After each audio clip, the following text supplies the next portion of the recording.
thought I'd share my soya and chia seed pudding. I make this pudding ahead of time and it really helps in the mornings when things are really hectic. So I've added half cup chia seeds to a bowl and now I'm adding 1 cup of soya milk. I've shaken the carton really well before adding the soya milk and one more cup for the next bowl. To this bowl I'm going to add half cup of oats. Now these are some old-fashioned oats. You can use any type of oats at all that you have in on hand. Just add them to the bowl, add the soya milk, and we need to keep this overnight.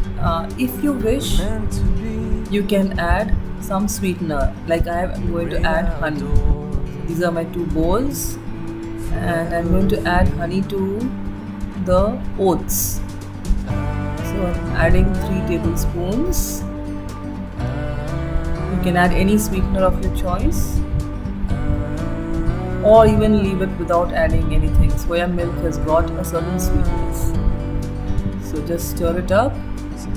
Now the chia seeds, in my case, this particular brand doesn't swell up, so I lightly ground it in the mixie, very lightly, before putting it in the soya milk. That's a little tip.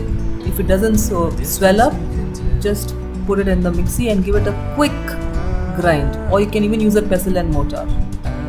So now it's ready to go in the fridge. I'll cover it and put it in the fridge overnight. That's part 2, sharing what we had for breakfast finally. If you remember, I had soaked some seeds and the oats yesterday in soya milk, and this is the final output. And let me show you how I did it. That's peanuts and a mixture of seeds, different kinds. These I topped up with some very yummy molten chocolate. This is a game changer.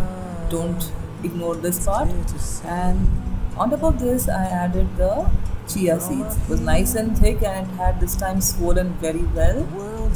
Added 2 spoons of that and added the oat milk soaked in soya milk, oats soaked in soya milk on top of this.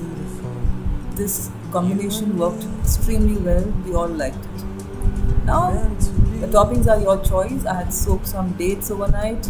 I had soaked almonds, so I added those. Then cut up some fresh fruits. Add whatever is there available to you. Everything is good for summer, and fresh fruits are always welcome. So I added some sweet lime, kiwi, mangoes, and apples, and topped it up with seeds, some more dates, some almonds, cranberries, black currants, and of course just a sliver of chocolate for that finishing touch. And we all dug into it and finished it off. A great breakfast, light for the summer, full of good ingredients. I'm going to experiment more with soya milk. I'll keep you updated. Yes, it was good, and our kids enjoyed it too.